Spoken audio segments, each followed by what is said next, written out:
Hello, everybody. Good afternoon. This is Caleb, and early in the mornings when I finished my live coding session, I decided to invest some time with Blender and model these dice. And I came to the question, how do you rotate these dice in a random fashion?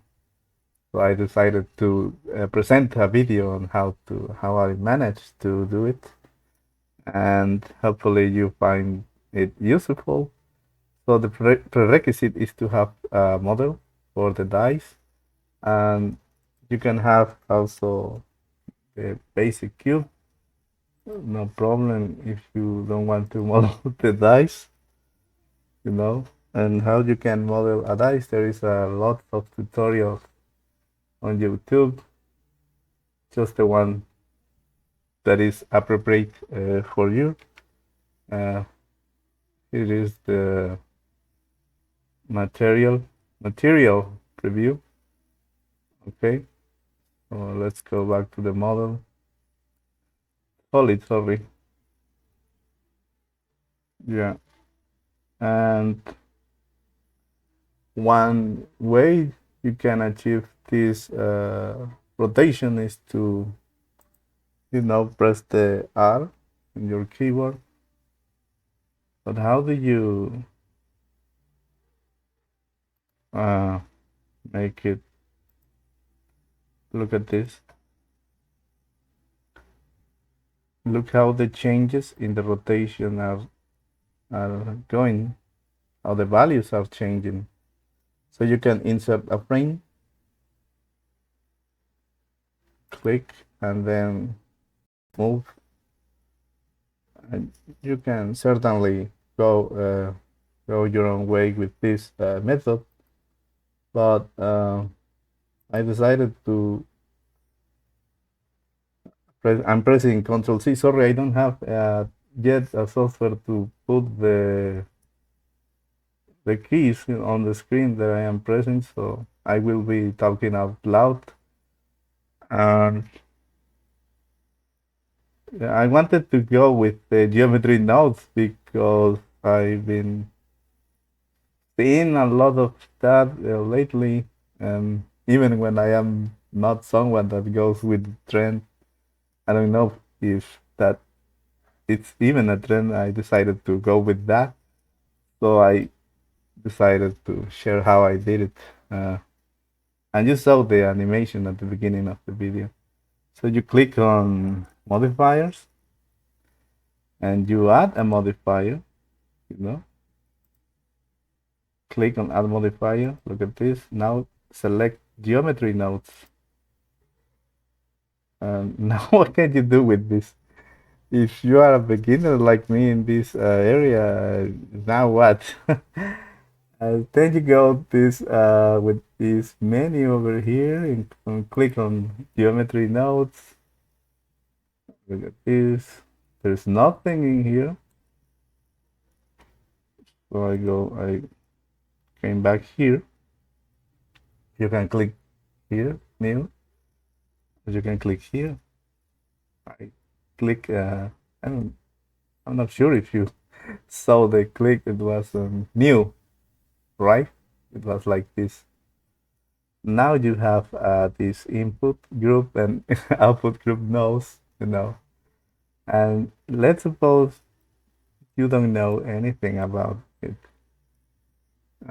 You can read the entire manual or an entire book. Like in programming, I am a software developer, but I always recommend to first just to dive in, and after that, or at the same time, going with the theory to know what's happening. But don't let nothing stops you at the beginning. So I don't know about this anything, but I decided to click on add. I saw some 3 videos, but I didn't get the whole idea about it. So I choose geometry because I want to work in the geometry, and then transform geometry sounded like the way to go. And if you are used to Blender, you know you can just drag and drop over here and the thing is connected. Okay, now you can rotate with this. Look at this, look at the cube, you know. But how do you move this at the same time? How do you animate it at the same time? So again, Control C to uh, undo this movement. So I again was just wandering around over here. Hopefully this doesn't take too much time. Look at this math. I was seeing all the oh, here, random value, because I say to myself, well, it should be random, so maybe this is the way to go. When I tried to connect value with rotation, it didn't like it. It doesn't like it, so because it is red dashed. So why? Then I read on the tutorial that this is a diamond and this is a circle, and they don't play along together. So we need a way to pass this randomness to this value. So again, I was on the internet, ended with this another node, which to not spend too much time over here, I will look for it, which is another way to add nodes. Shift A, and you look for the value. Look at this constant input, constant value. So it was on input, constant value, right? I didn't memorize that. And then you can go this value to ID, and now the diamond has changed its shape. So I click. You already seen some effect. So I click here, and you know, it is randomly move it. But even if it is random, there are repetitions. Hopefully, you're seeing that. I'm not sure if you're able to see it. Now, what you can do is to hover the mouse over here and click on I. Now there is a keyframe over here. You go to the 100 in the timeline, and you know, move the thing as you want, and insert the other one with the letter I.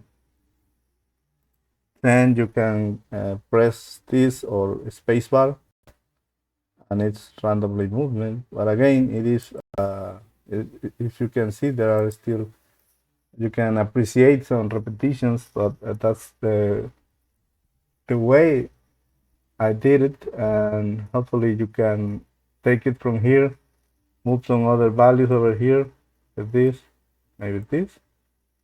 Yeah, it's up to you. And another question is that when you throw a dice, you don't see the thing falling like this, right? So I'm not, but it is still in the 3 axis when you throw a dice in reality. So I hope you guys got something from this. I am done for now. Thank you very much.